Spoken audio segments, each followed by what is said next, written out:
Timbalan Presiden Persatuan Bola Sepak Selangor, FAS, Datuk Seri Syahril Mokhtar tampil menjawab pendedahan oleh pemangku Sultan Johor, DYAM Tunku Ismail Sultan Ibrahim.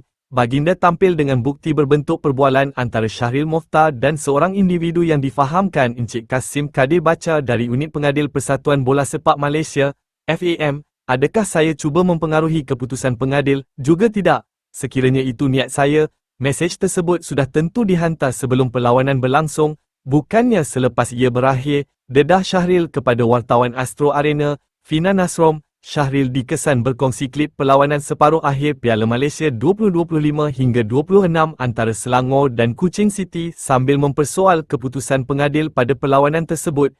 Kasim Bacha memaklumkan kepada beliau bahawa beliau akan menyemak keputusan yang diambil oleh pengadil pada perlawanan tersebut. Assalamualaikum Datuk Seri, insya-Allah saya akan semak dengan VAR dan pengadil. Terima kasih Datuk Seri, ujar beliau. Syahril Mokhtar yang juga bekas ahli jawatankuasa, Exco, FAM tampil memaparkan perbualannya bersama individu tersebut sambil menafikan wujudnya cubaan untuk mempengaruhi keputusan perlawanan.